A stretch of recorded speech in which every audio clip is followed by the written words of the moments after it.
گور و کفن کربلا کی جلتی زمین پہ کئی روز تک پڑا رہا. اس بھکاری ماں کو پوچھا دینے کے لیے آپ اسی جہاں خاک پہ بیٹھ جائیں.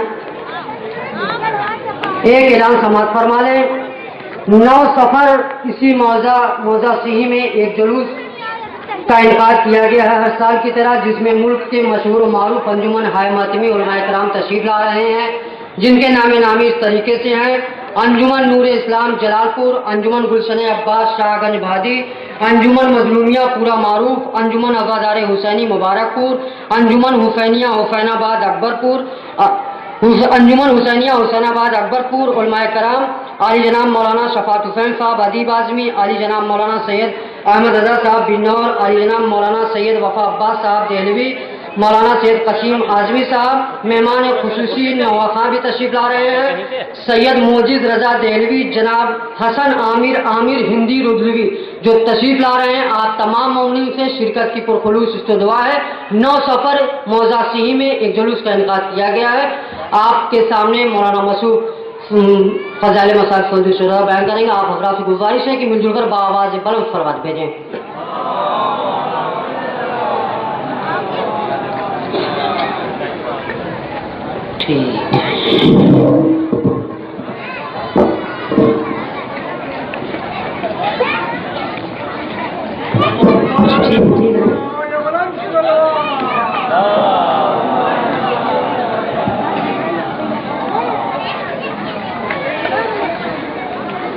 اگر آپ کی طبیعتوں سے جرا نہ ہو تو حسین کا ذاکر نوکر خادم آپ سے گزارش کرتا ہے کہ ذرا آگے آ جائیں.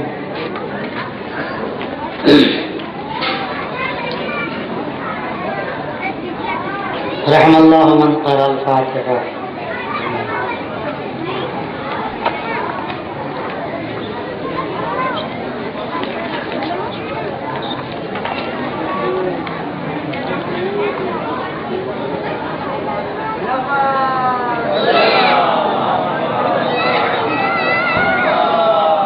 لا حول ولا قوة إلا بالله العلي العظيم. أعوذ بالله من الشيطان الرجيم. بسم الله الرحمن الرحيم.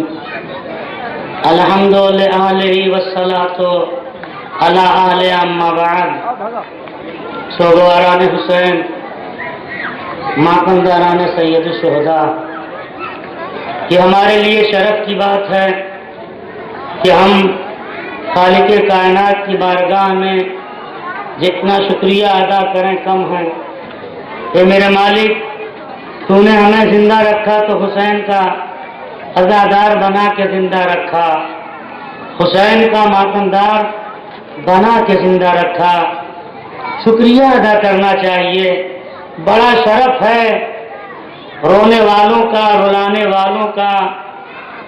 حسین اس عظیم ہادی کا نام ہے، حسین اس عظیم رہنما کا نام ہے کہ جس سے کائنات کو ہمیشہ درس ملتا رہتا ہے. اور ان کی بہن زینب نے ایک ایسی درسگاہ قائم کر دی کہ جہاں سے آ کے ہر ایک کچھ نہ کچھ لے کے جاتا ہے. ہمیں سلام کرنا چاہیے زینب کی بصیرت و بصارت کو، جنہوں نے ایک ایسا مدرسہ کھول دیا،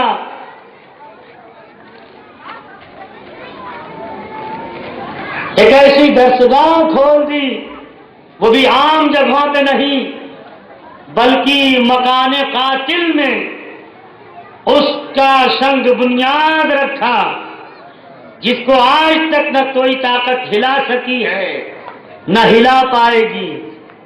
آج یہی تو دنیا والے پریشان ہیں کہ یہ قوم کیسے ترقی کرتی جا رہی ہے، اس کو کیسے دبایا جائے. تو ریسرچ کرنے والوں نے جو نتیجہ نکالا تو یہی کہا کہ 2 چیز ان کے پاس ہے جو ان کو ہمیشہ ترقی دیتی جا رہی ہے. وہ کیا ہے؟ ایک شیعوں کے درمیان مرجعیت ہے، ایک مجلس حسین ہے. ایک مجلس حسین ہے. ایک مجلس حسین ہے اور ایک مرجعیت ہے. اسی لیے تو پیسے لے لے کے آج اپنے والے بھی گھس گئے ہیں مرجعیت کے خلاف. یاد رکھیے کوئی بھی کام انسان کا بغیر تقلید کے ہو ہی نہیں سکتا. کائنات کا کوئی بھی انسان ہو بغیر کسی کی تقلید کیے ہوئے کچھ کر ہی نہیں سکتا. ایک انسان نے چشمہ بنایا گویا کہ اس نے اس کی تقلید کی. ایک انسان نے کپڑا سلوایا گرد کی تقلید کی. ایک انسان نے مکان بنوایا معمار کی تقلید کی جو وہ کہتا ہے. تو جب معمولی سے معمولی کام بغیر کسی کی تقلید کے نہیں ہو سکتا تو دین کا کام جہاں مشتبہات ہوں شبہات ہوں وہاں بغیر کسی مرجع کے عالم دین کے ہم دین کا کام کیسے منزل تکمیل تک پہنچا سکتے ہیں. لہذا ہمارے لیے یہ دونوں چیزیں لازم و ضروری ہیں. جہاں ایک مرجع کی تقلید ہو وہیں مجلس حسین کا بھی اہتمام کر کے مجلس حسین سے کچھ درس لینا چاہیے. صرف آنا جانا کرنا کافی نہیں ہے. ان مجلسوں سے جلوسوں سے ہمیں درس لینا چاہیے. اگر آئے ہیں یہاں سے ہماری ذہنیت فکر شعور بیدار ہوا ہے تو شکر ادا کرنا چاہیے کہ ہم نے جلوس آئے اعضاء میں شرکت کی تو وہاں سے ہم کو یہ ملا ہماری ذہنیت ہماری فکر ہمارا شعور بیدار ہوا. صرف آ کے چلے جانا یہ کامیابی کی دلیل نہیں ہے. آ کے کچھ تو نے سمجھا نہیں اللہ نے کہاں بھیجا ہے حسین کی بارگاہ میں. اسی حسین نے تو نماز بتائی ہے دین بچایا ہے. تکبیر تحمید تمجید تحلیل تسبیح قرآن حدیث کعبہ قرآن سب کچھ تو اسی حسین نے بچایا ہے. تو پھر اللہ اپنی عبادت چھوڑوا کے کربلا میں حسین کو بھیج دے تو یہ کوئی معمولی بات نہیں ہے. اب یہاں سے میں کہہ سکتا ہوں اس کا مطلب یہ ہے کہ عبد القادر جیلانی کی نگاہوں میں بھی یہ بات رچ بس گئی ہے کہ حسین پہ رونا اللہ کی بندگی سے افضل ترین عبادت ہے.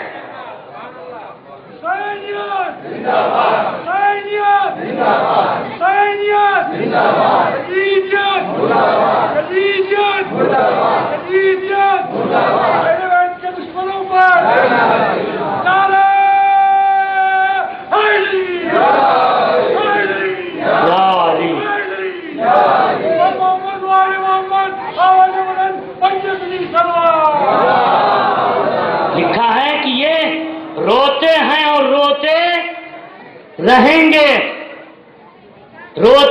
روتے رہیں گے. تو میں نے کہا نا جب یہ زمانہ مل جائے تو شکریہ ادا کرنا چاہیے. اے میرے مالک فرشتے تو تیری عبادت چھوڑ کر حسین پہ روتے ہیں ہم تو تیرا سجدہ کر کے روتے ہیں. ہم تو تیرا سجدہ بھی کرتے ہیں. حسین پہ روتے بھی ہیں حسین پہ آنسو بہاتے ہیں.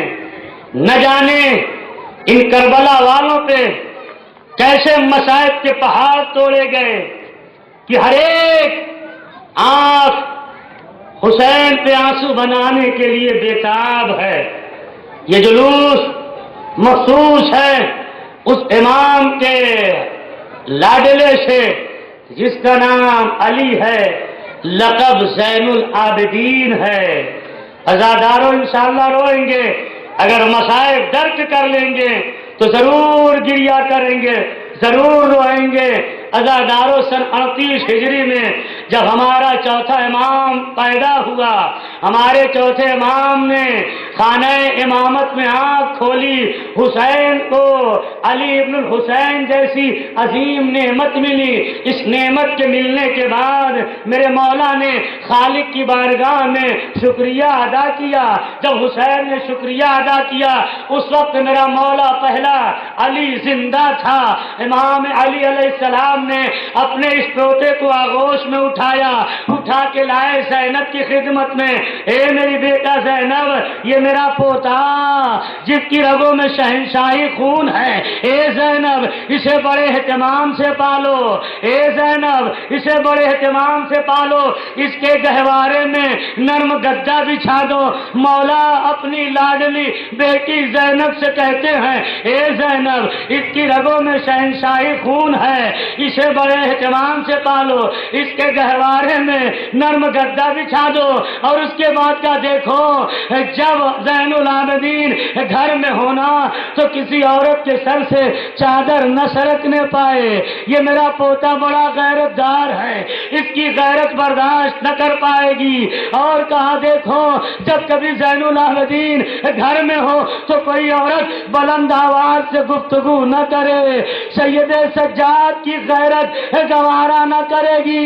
میں کہوں گا اے میرے مولا ابھی مدینہ ہے، ابھی خانواد اہل بیت زندہ و سلامت ہے، ارے جو چاہنا ہو کہہ لیجئے. اے مولا آج آپ کہہ رہے ہیں، لیکن مولا جب سنت تک ہجری آئے گی اور کربلا میں یہی آپ کا پوتا زین العابدین ہوگا جو دیکھے گا میری مائیں بے رضا ہیں، میری بہنیں بے رضا ہیں، تو اس کی غیرت کو کیا عالم ہوگا. یہی وجہ ہے میرا امام زندگی بھر روتا رہا، آئے رے بازار کوفہ، آئے رے دربار کوفہ، آئے رے بازار شام، آئے رے دربار شام، جہاں میری ماں بہنوں کو بے مقنا و چادر پھرایا گیا. جزاکم اللہ خیر الجزا. بڑا مظلوم یہ امام ہے عزاداروں، جسے بابا کی شہادت کے بعد زنجیروں میں جکڑا گیا، ہاتھوں میں ہتھکڑیاں، پیروں میں بیڑیاں، گلے میں توقے خاردار. اے عزاداروں، جہاں کئی مجلس ہوتی ہے، جلوس ہوتا ہے، ہر ایک ناظم یہی کہتا ہے عزاداروں سے گزارش ہے بیٹھ جاؤ بیٹھ جاؤ. آپ کا نصیب ہے کہ آپ سے کہا جاتا ہے بیٹھ جاؤ، مگر یہ کربلا کے اسیر جب کربلا سے کوفہ سے شام گئے ہیں تو کہیں میں نے نہیں پڑھا، کہیں کہا گیا ہو سجاد بیٹھ جاؤ، زینب بیٹھ جاؤ، ام کلثوم بیٹھ جاؤ.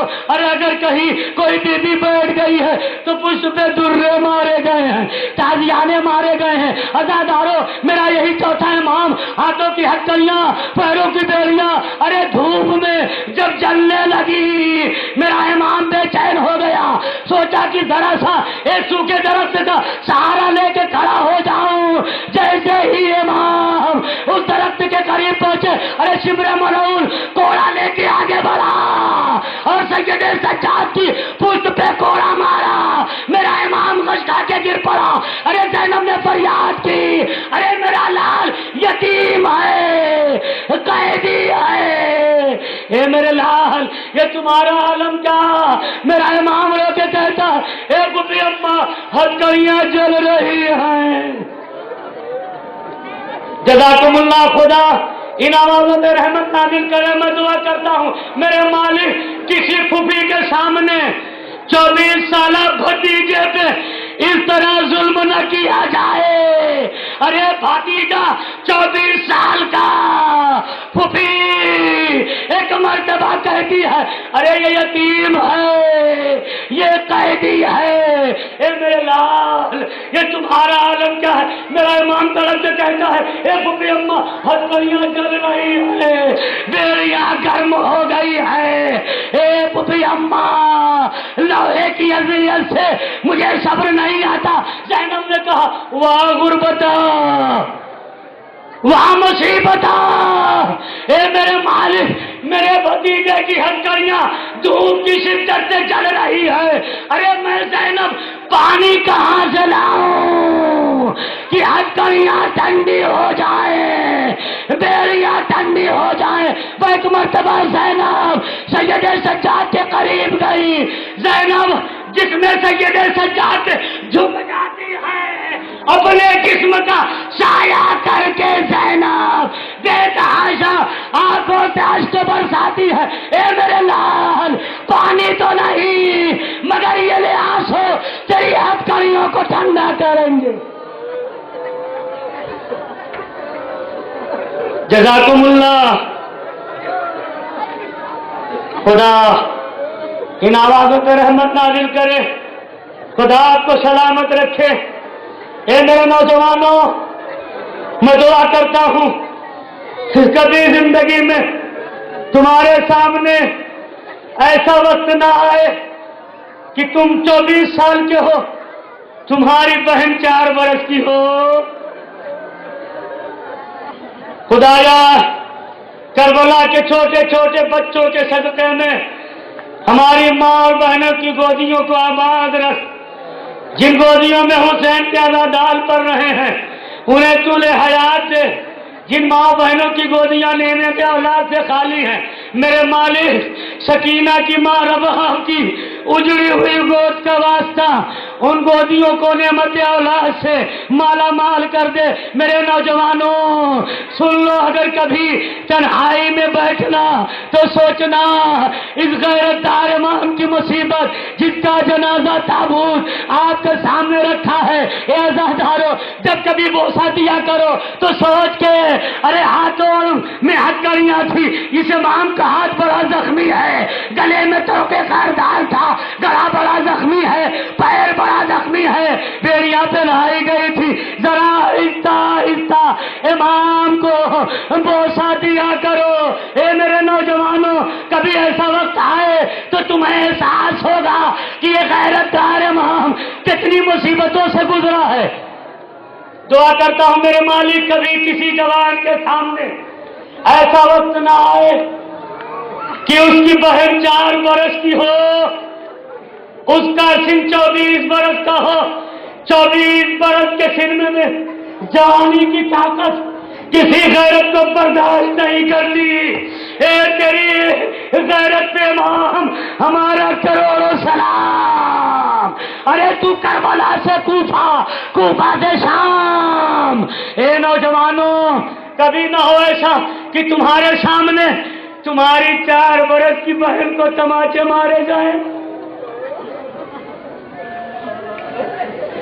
خدا نہ کرے کبھی ایسا ہو تمہاری 4 برس کی بہن کی پشت پہ درے مارے جائیں، تالیانے مارے جائیں، کانوں سے بالیاں اتاری جائیں. اے میری ماں بہنوں،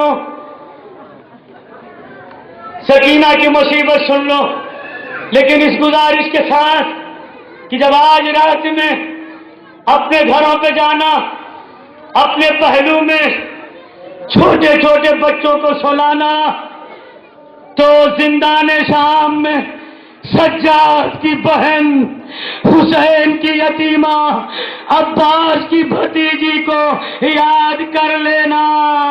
ارے یہ بچی سجاد کی بہن کتنی مصیبت زدہ ہے. اے عزادارو، ارے جب زندان شام میں رات آتی تھی زینب رو کے کہتی تھی اے میری لال سکینہ سو جا، میری بیٹی سکینہ سو جا. سکینہ رو کے کہتی تھی پھوپھی اماں کان دکھتے ہیں. میری ماں بہنوں، جب رات میں اپنے بچوں کو سلانا تو سکینہ کی مصیبت کو یاد کر لینا. اے عزادارو، جب 4 برس کی بہن زینب سے کہتی رہی ہوگی تو کیا میرا چوتھا امام اپنی بہن کی اس مصیبت کو نہ سنتا رہا ہوگا؟ اے پھوپھی اماں کیسے سوؤں، کان دکھتے ہیں. اے عزادارو، دنیا میں سونے کے کتنے طریقے ہیں. حسین کی یتیمہ، حسین کی بیٹی سکینہ، دنیا میں سونے کے کتنے طریقے ہیں؟ 3 طریقے نا. یا تو انسان داہنی کروٹ سو لے، یا تو انسان بائیں کروٹ سو لے، یا تو پشت کے بل سو لے. اگر بہت مجبوری آ جائے تو کبھی انسان سینے کے بل سو لے، مگر حسین کی یتیمہ ارے کب سوئی، کیسے سوئی؟ سونے کے طریقے میں نے بتا دیے.